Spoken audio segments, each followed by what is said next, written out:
Oi pessoal, aqui é o professor Anselmo.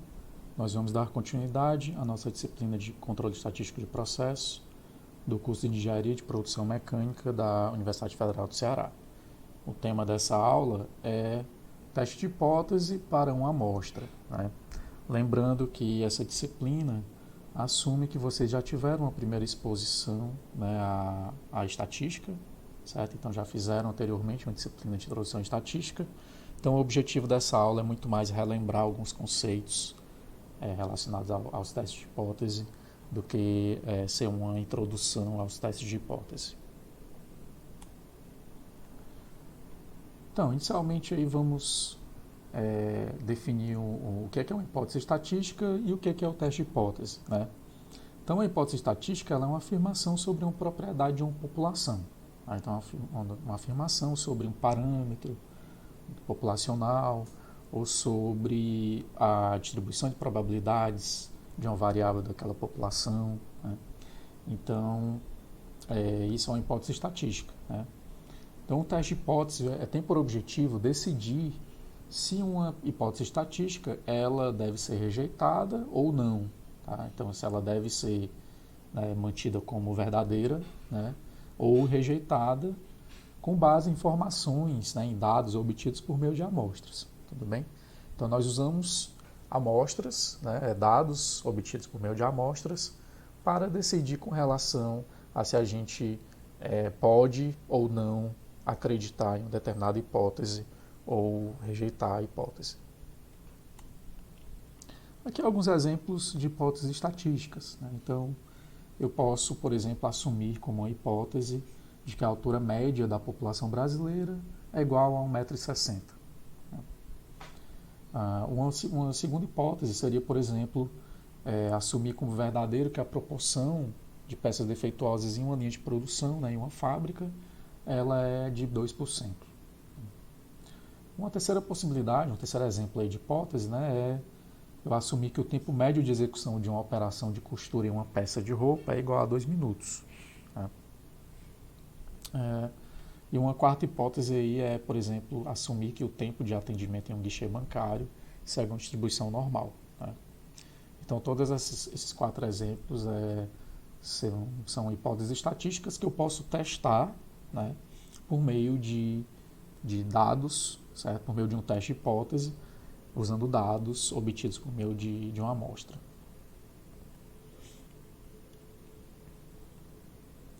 Hipótese nula e hipótese alternativa. Então, todo teste de hipótese, ele, na verdade, possui duas hipóteses. Né? Uma hipótese nula, que é a hipótese que a gente deseja testar, né? A hipótese que a gente assume como verdadeira. Tá? E uma hipótese alternativa, que é aquela hipótese que substituirá, digamos, né, a hipótese nula, caso essa seja rejeitada. Tá? Então, se nós rejeitarmos a hipótese nula, a gente vai substituí-la por uma hipótese alternativa. Certo? Então, os dados eles podem não rejeitar a hipótese nula e nós permanecermos acreditando que a hipótese nula é verdadeira, ou eles podem rejeitar a hipótese nula, né, em favor de uma hipótese alternativa. Tá? Uma coisa importante aqui sobre a hipótese alternativa é que o procedimento de teste ele vai depender, né, o teste muda dependendo da hipótese alternativa, certo? Então ele não é só função aqui da hipótese nula, mas ele também depende da hipótese alternativa que eu escolhi.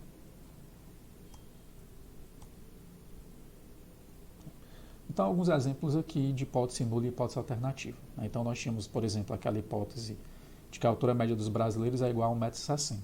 Tá? E aí eu posso realizar um teste em que a minha hipótese alternativa é que a altura média dos brasileiros é diferente de 1,60 m. Certo? Então, se eu rejeitar a hipótese nula, eu passo a assumir como verdadeira a hipótese de que a altura média dos brasileiros é diferente de 1,60 m. Um segundo exemplo aqui de teste, tem a hipótese nula. A proporção de brasileiros que defende a pena de morte é igual a 70%. Então, eu posso ter essa hipótese nula. E uma hipótese alternativa de que a proporção de brasileiros que defende a pena de morte é menor que 70%. Obviamente, isso aqui é um exemplo hipotético, né, pessoal? Não é um dado aqui real, certo? qual é a ideia fundamental do teste de hipótese? Então, a ideia é a seguinte: se eu assumo a veracidade da hipótese nula, né, então, dado que a hipótese nula é verdadeira, se eu observar, né, um dado, um evento muito improvável sob a hipótese nula, certo? Eu vou considerar esse evento improvável como evidência suficiente para rejeitar a veracidade da hipótese, certo? Então, essa é a ideia fundamental do teste de hipótese, né? Então, dado que a hipótese nula é verdadeira, se eu observar um evento muito improvável, esse evento ele vai ser, né, ele vai me dar uma significância, né, estatística, certo? Uma evidência forte de que a minha hipótese nula é falsa. Tá? Então essa é a ideia básica do teste de hipótese.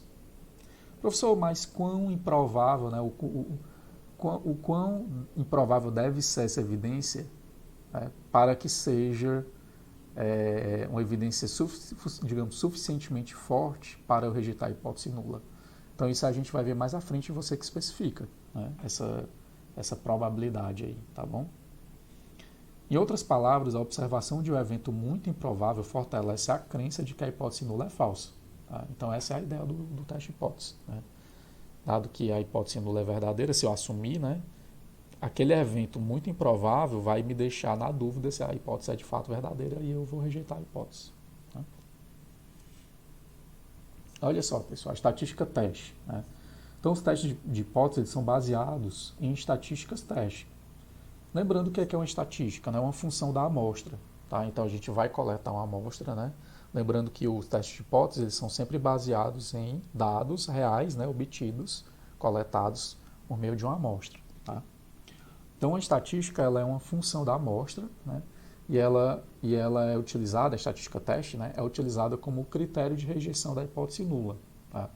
Então, eu vou ter lá um certo ponto de corte em que, se a estatística teste atingir aquele ponto de corte, eu vou rejeitar a hipótese nula. A estatística teste, ela possui uma distribuição de probabilidades conhecida. Tá? Então, eu sei qual é a probabilidade da estatística teste assumir um certo valor, um valor em um certo intervalo. Tá? Então, conheço essas probabilidades. Isso vai me permitir definir qual uma probabilidade, né? Qual a probabilidade que vai digamos, me dar evidência suficiente para eu rejeitar a hipótese nula, certo? Então, a hipótese nula, ela é rejeitada, né, se o valor assumido pela estatística teste for muito improvável. Como eu conheço, né, a distribuição de probabilidades da estatística teste, eu consigo saber se aquele valor que ela assumiu é muito improvável ou não. Né? Então, nesse caso, se a hipótese nula, se o valor da estatística teste for muito improvável, eu rejeito a hipótese nula. Tá? Olha só, pessoal, teste de hipótese para a média populacional. Né? Então, no caso da média populacional, eu tenho uma hipótese nula, onde eu assumo o valor da média populacional igual a um certo valor, μ0. Nós chamamos μ0 porque justamente se refere à hipótese nula. Né? Então, aquele exemplo lá, a população, a altura média da população brasileira é 1,60. Isso é a hipótese nula. Né? Então, o μ aqui igual a 1,60. Né? E eu posso assumir uma hipótese alternativa, no caso que a gente chama de teste bilateral, a hipótese alternativa de que a média aqui populacional é diferente da média μ0 que é assumida aqui na hipótese nula. Então, se eu rejeitar a hipótese nula, eu vou passar a acreditar que essa hipótese aqui alternativa é verdadeira, que na verdade aquela média ela é diferente de μ0.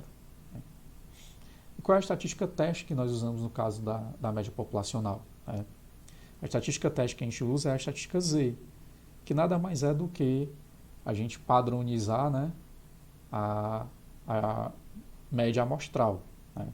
Então, por exemplo, no caso de amostras grandes, nós sabemos que a distribuição da média amostral tende para o normal, certo?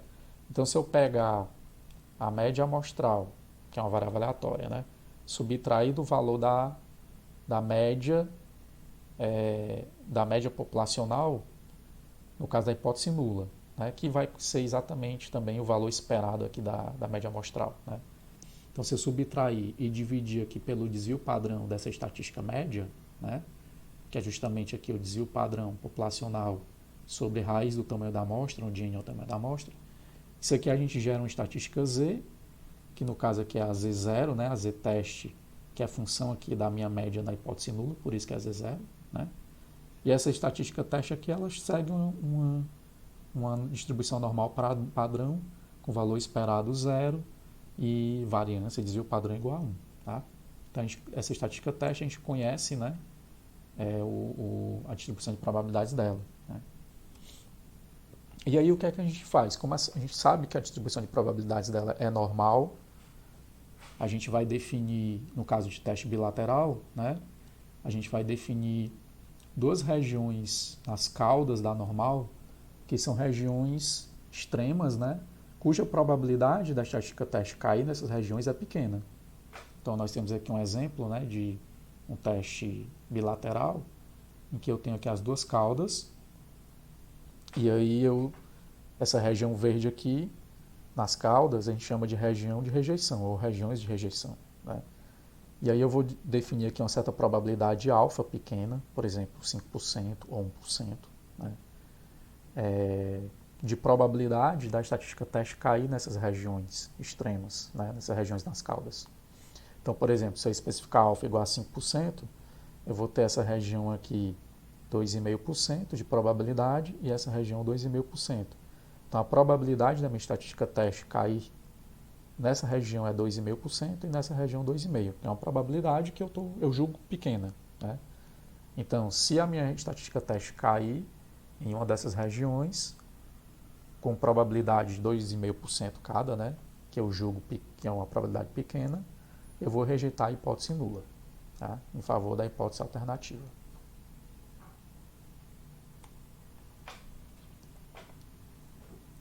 E o que a gente chama de valor crítico? O valor crítico, ele é esses valores Z que delimitam a região de rejeição.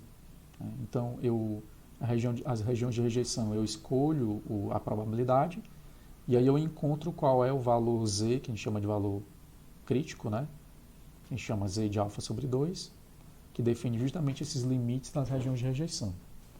E aí, no caso de um teste bilateral, a hipótese nula ela vai ser rejeitada, ou se o valor da minha estatística teste, Z0, for maior do que Z de alfa sobre 2, que significa ela cair nessa região verde, né? Ou então se Z0 for menor do que menos Z de alfa sobre 2, que significa ela cair nessa região aqui na cauda esquerda, tá bom?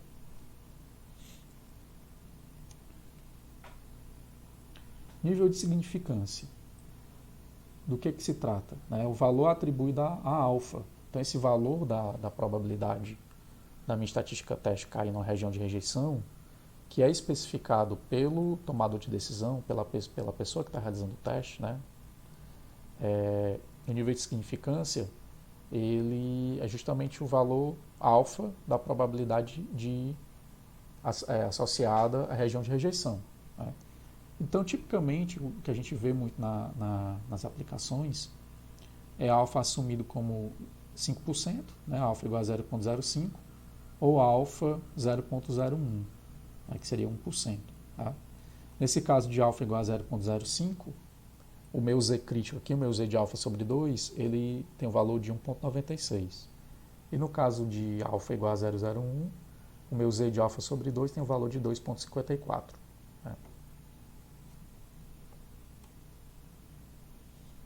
Então, olha só, pessoal, além do teste bilateral, que é quando a gente tem uma hipótese alternativa aqui μ diferente de μ0, no caso da média populacional, né? Nós também temos os testes unilaterais. No caso unilateral à esquerda, em que a minha hipótese alternativa é de que a média populacional ela é menor do que a μ0, que é a média assumida na hipótese nula, e o teste unilateral à direita, que é justamente quando a hipótese alternativa é de que a média populacional é maior do que o valor assumido aqui na hipótese nula, o valor μ0. Aqui é uma representação visual dos testes unilaterais. né? Então, por exemplo, no caso da hipótese alternativa μ maior que μ0, eu tenho aqui a distribuição normal, né, que é a distribuição aqui da estatística teste, a média amostral, né?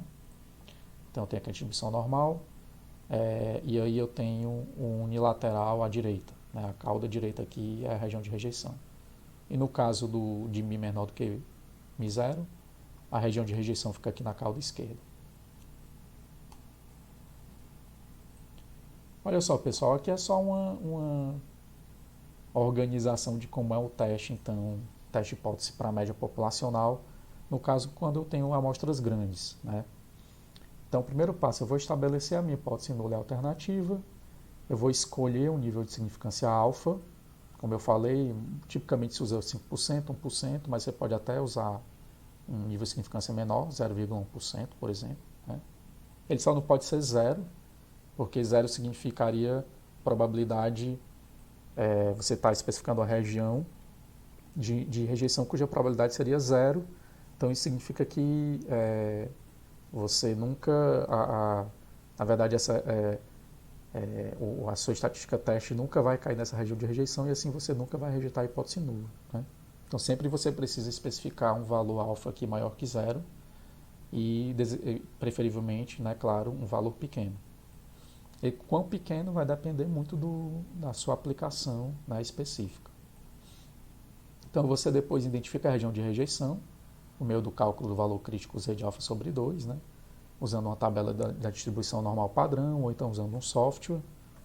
Você computa a estatística teste Z0, né, e aí, que é x barra menos μ0 sobre sigma dividido por raiz de n. Se você não dispõe aqui do desvio padrão populacional, você usa S, que é o desvio padrão amostral. E aí o quinto passo é testar onde Z0 caiu, né, se caiu na região de rejeição ou não. Se Z0 estiver na região de rejeição, a gente rejeita H0 em favor de HA, né, da hipótese alternativa. Caso contrário, a conclusão é que a gente não rejeita a hipótese nula e continua a acreditar nela. Alternativamente ao nível de significância, se usa muito o que a gente chama de valor P, né, ou então também em inglês, né, p-value. Tá? Então, o valor P, a gente pode dizer que ele corresponde ao menor valor de alfa que rejeita a hipótese nula, tá, dada a amostra observada. Então, olha só, aqui eu tenho uma distribuição normal, né, a forma de sino. Digamos que você escolheu um alfa, certo? Por exemplo, escolher um alfa aqui 1%.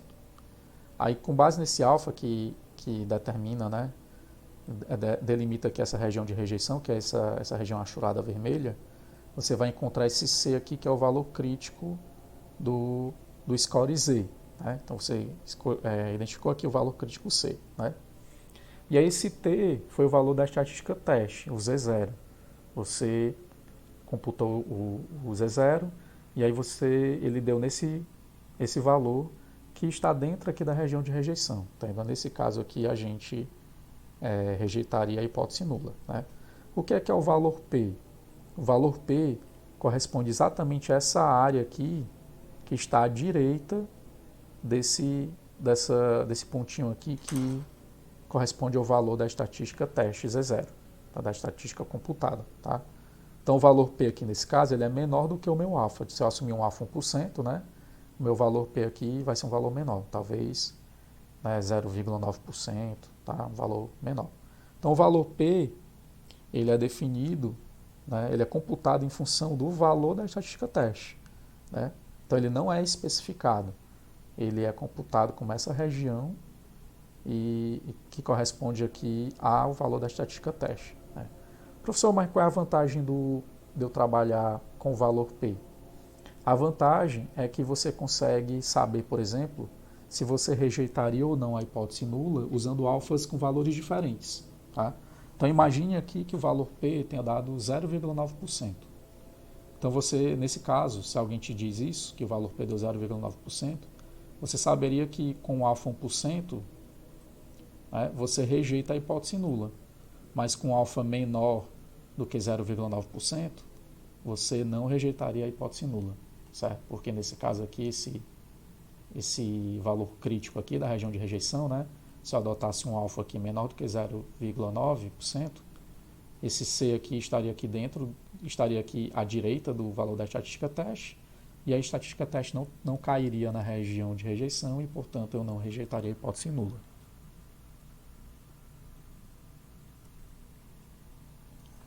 Professor, e no caso de amostras pequenas, né, se eu tiver uma amostra aí, porque muitos livros consideram como N menor que 30, tá?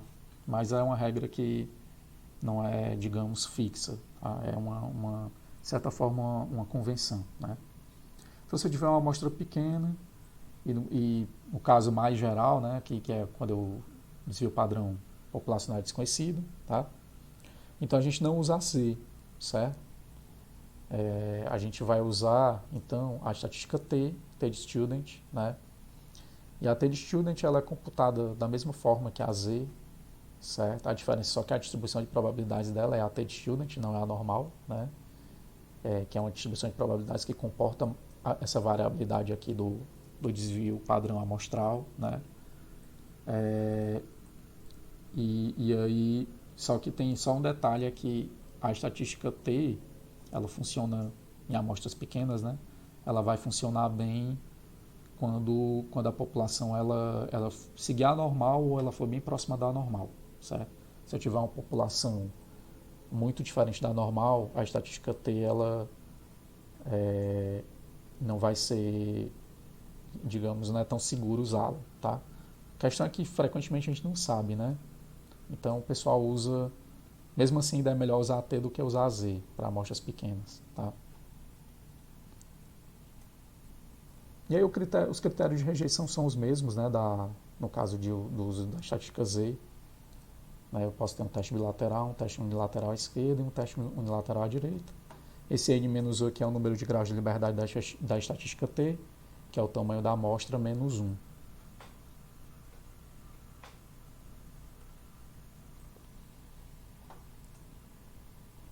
Teste de hipótese para proporção populacional.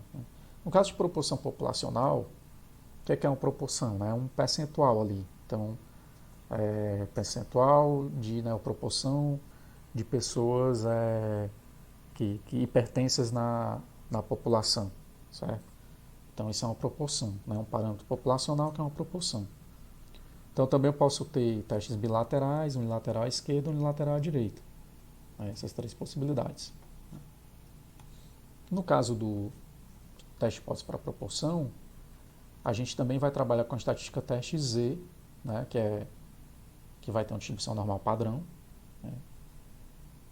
E aí se considera seguro usar a Z, né, quando eu tiver aqui o tamanho da amostra, né, N, vezes a proporção populacional aqui, P, né, maior do que 5, maior ou igual a 5, e N vezes 1 menos P também maior ou igual a 5.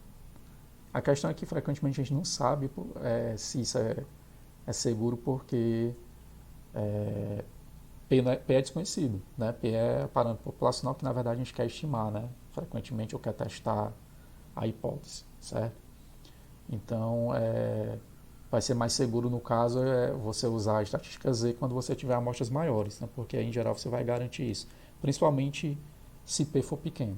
Né? Se essa proporção, você estiver fazendo um teste para uma proporção muito pequena, se você tem algum conhecimento prévio, né, você já imagina que aquela proporção é pequena, você, digamos que você imagina que a proporção P ela é 1%, né? Então você vai ser mais seguro você usar a estatística Z se NP aqui, o N for tal, que NP for maior ou igual a 5 e N1 menos P maior ou igual a 5, tá bom? Então a estatística Z0, né, sobre a hipótese nula, né, estatística teste aqui sobre a hipótese nula, vai ser P chapéu, que é a proporção amostral, menos a proporção que você assumiu na hipótese nula, dividido aqui pela raiz de P0 menos P0 sobre N, né, que é aqui o desvio padrão da estatística proporção amostral, certo?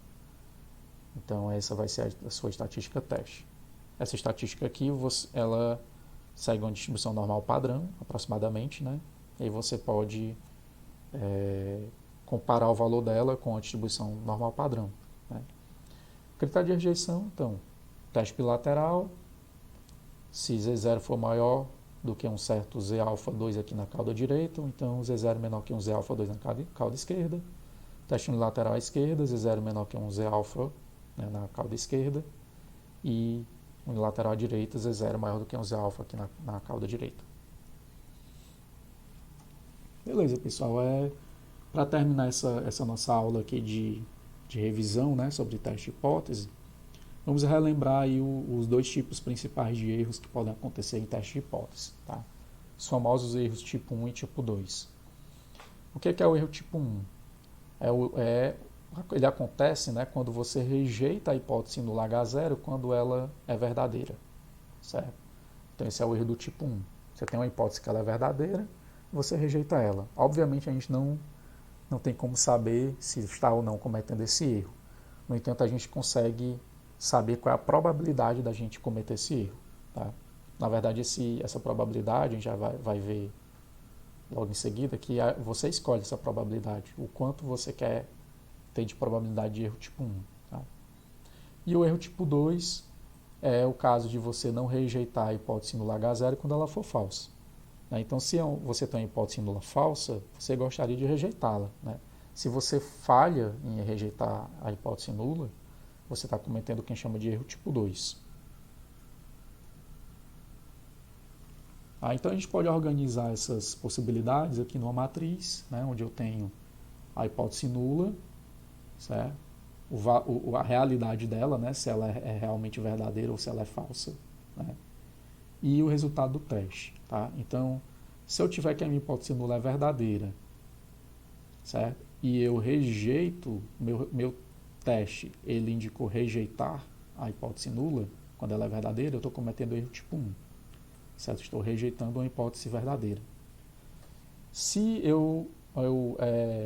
a minha hipótese for verdadeira e eu não rejeitar, aí eu não tenho erro. Né? Eu realmente simplesmente confirmei aqui, continuo a acreditar na hipótese, ela é verdadeira, né? Então o meu teste ele não cometeu esse erro de rejeitar uma hipótese verdadeira. Tá?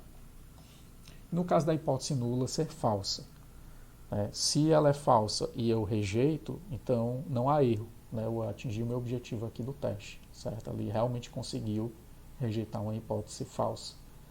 No entanto, se a minha hipótese é falsa e o meu teste não for capaz de rejeitar, aí eu cometo o erro tipo 2. Certo? Eu não rejeitei uma hipótese falsa. Então, olha só, essa analogia aqui ela pode ser útil para você entender melhor como funcionam esses erros, o erro tipo 1 e o erro tipo 2. A gente pode fazer uma analogia aqui com o julgamento. Né? Então, o teste hipótese, né, a hipótese nula, ela é admitida como verdadeira. E o correspondente aqui, um julgamento, seria a inocência do réu. Né? Então, a gente assume que o réu é inocente.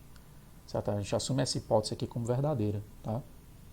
A hipótese alternativa, ela corresponde ao réu ser culpado. Né? Então, se a gente rejeitar a veracidade da inocência, a gente assume que ele é culpado. Essa é a hipótese alternativa. O que seria o valor da estatística teste? No caso de um julgamento, são as provas que são colhidas. Então, as provas contra o réu, elas podem ou não rejeitar a inocência dele. Né? A rejeição da inocência do réu vai depender de quão fortes essas provas são, né, contra a hipótese nula, né, a hipótese de que ele é inocente. Certo? Então, se essas provas elas forem muito fortes, né, a hipótese de inocência ela pode ser rejeitada. Tá? Se elas não tiverem força suficiente, a hipótese nula de inocência ela não vai ser rejeitada. Tá? O que significa o valor da estatística teste pertencer à região de rejeição? Significa que as provas são suficientes para condenar o réu, ou seja, elas são fortes o suficiente, tá, para poder rejeitar a hipótese de inocência. E aí, nesse caso, o que seria o erro tipo 1? O erro tipo 1 é quando eu rejeito a inocência do réu quando ele é inocente. Então, se eu considerá-lo culpado, né, ou seja, eu rejeitar a hipótese de inocência e considerá-lo culpado, e na verdade ele é inocente, aí eu estou cometendo o erro tipo 1. Certo? E o que seria o erro tipo 2? É justamente quando eu não rejeito a inocência, ou seja, eu sou incapaz de identificar que o réu ele é culpado, né? E quando ele, na verdade, ele for culpado, né? Ou seja, ele não foi inocente, certo? Então a verdade é que ele é culpado, mas eu não consegui coletar provas suficientes, fortes o suficiente para rejeitar a inocência dele, né? E assim assumir que ele na verdade é culpado. Olha só, a probabilidade do erro tipo 1. Esses erros, como eu falei, a gente não tem como saber de fato se a gente está errando. Mas a gente tem como de alguma maneira saber a probabilidade de cometer esses erros. Tá? O erro tipo 1, a probabilidade dele ocorrer, na verdade, ela é escolhida pelo próprio analista que está fazendo o teste. Certo? O erro tipo 1 é o próprio alfa, certo? Ou seja, é o nível de significância. Então, quando eu escolho um nível de significância 5%, eu estou assumindo, né, uma probabilidade de cometer o erro tipo 1 de 5%. Tá? Se eu escolher um nível de significância de 1%, eu estou escolhendo a probabilidade de cometer o erro tipo 1 de 1%. Tá? Então, em geral, como nós queremos evidências fortes o suficiente para rejeitar uma hipótese nula, a gente escolhe um nível de significância baixo, né, e ao mesmo tempo a gente está escolhendo uma probabilidade pequena de cometer o erro tipo 1, certo? Ou seja, de rejeitar uma hipótese nula, né, que é verdadeira, certo? Então, por isso que o nível de significância costuma ser assumido como pequeno. Imagine só, se você escolher um nível de significância alfa igual a 5%, isso significa que digamos, 100 testes de hipótese que você fizesse, em aproximadamente 5 deles você cometeria o erro tipo 1. Ou de forma equivalente a cada 20, né, em um deles você cometeria o erro tipo 1, certo? Para certas situações, essa é uma probabilidade muito alta de você cometer esse erro tipo 1. Então, frequentemente se adota níveis de significância mais baixos, por exemplo, de 1%. No caso de 1%, a sua chance de cometer o erro tipo 1 seria de 1 em 100. Né? Então, é uma probabilidade bem menor. Né? Ou então até um nível de significância de 0,1%, que aí você teria uma probabilidade de 1 em 1000 de cometer o erro tipo 1. Então, olha só, dado que a hipótese é verdadeira, a probabilidade da estatística teste cair por acaso na região de rejeição é alfa, né? Que é o nível de significância. Certo? Então, para reduzir a probabilidade de erro tipo 1, alfa é um número pequeno, né? Como eu falei, 5%, 1%. Tá? Se eu escolher aqui um alfa zero, então a minha probabilidade de cometer o erro tipo 1 seria zero. Mas, ao mesmo tempo, eu nunca vou rejeitar a hipótese nula, né? Porque a probabilidade da região de rejeição seria zero, ou seja, a minha estatística teste nunca vai cair na região de rejeição, ela nunca vai ter um valor suficientemente extremo, digamos, para cair na região de rejeição, né? Isso significa que eu nunca vou rejeitar a hipótese nula, também nunca cometo o erro tipo 1, mas eu simplesmente nunca vai ter uma evidência suficientemente forte para rejeitar a hipótese nula.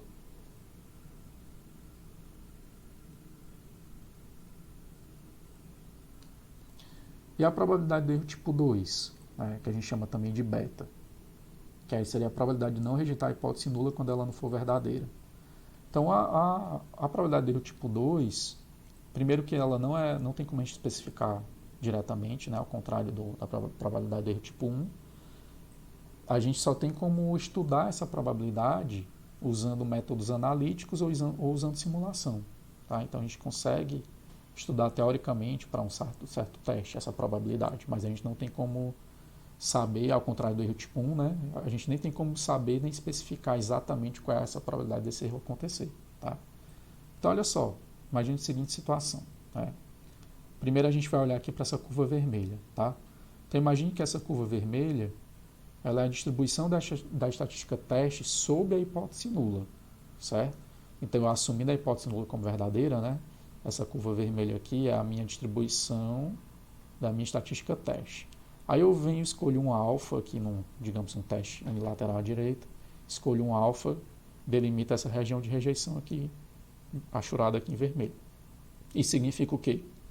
que se eu computar a minha estatística teste, ela cai à direita aqui dessa barrinha vertical, né? Se ela cai aqui nessa região, à direita aqui, eu vou rejeitar a hipótese nula, tá? Então essa é a distribuição da estatística teste, né? Sobre a hipótese nula.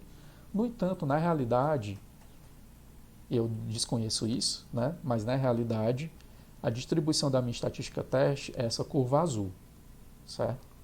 Que essa é a realidade, aqui é a minha hipótese, né? E a curva azul é a realidade, tá? Isso significa que eu computei lá a minha estatística amostral, computei a minha estatística teste, certo? E aí a minha região de rejeição, ela está delimitada aqui por essa barra vertical, certo? Eu creio que a minha probabilidade alfa é essa, certo? Mas na verdade a minha probabilidade alfa é toda essa área sob a curva azul à direita aqui dessa barra vertical, certo? Essa é a minha probabilidade alfa, tá? Na verdade, essa aqui é a probabilidade de eu rejeitar a minha hipótese nula, né? Essa é a probabilidade, que é bem mais alta, certo? A probabilidade real, né? E essa probabilidade aqui, na esquerda aqui da barra vertical, delimitada aqui por essa região achurada azul, isso aqui vai ser a probabilidade do erro tipo 2.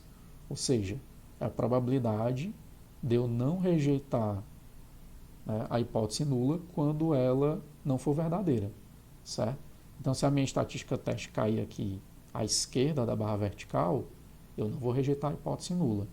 E a probabilidade disso acontecer, na realidade, né, é dada por essa região achurada azul, ó, que é o beta, certo? Então, essa aqui, essa é a probabilidade de eu cometer o erro tipo 2, certo? Professor, e toda essa região aqui abaixo da curva azul, que está à direita da barra vertical, essa aqui é a probabilidade real, né, de eu rejeitar a hipótese nula quando ela... de eu realmente rejeitar a hipótese nula, né? Essa área aqui sob a curva azul. Essa área, então, que a gente chama de poder do teste, certo? É o 1 menos beta, a diferença aqui da probabilidade do erro tipo 2, né? Então, esse aqui é o poder do teste, certo? Que é a probabilidade do teste rejeitar a hipótese nula quando ela não for verdadeira, certo? Então, essa região aqui. No entanto, a gente não consegue computar porque, como eu falei, a curva azul a gente não conhece ela na realidade, né? Então a gente não tem como saber exatamente qual é esse poder do teste. A gente consegue só de uma maneira analítica estimar, né, ou por meio de simulação, tá bom? Enfim, pessoal, era isso que a gente tinha para relembrar um pouco aí de teste de hipótese, né? Nessa aula, teste de hipótese para uma amostra, né? Foi só uma revisão mesmo, certo? Existem outros testes de hipótese para outros parâmetros aí populacionais, tá bom? Então era isso, até a próxima aula.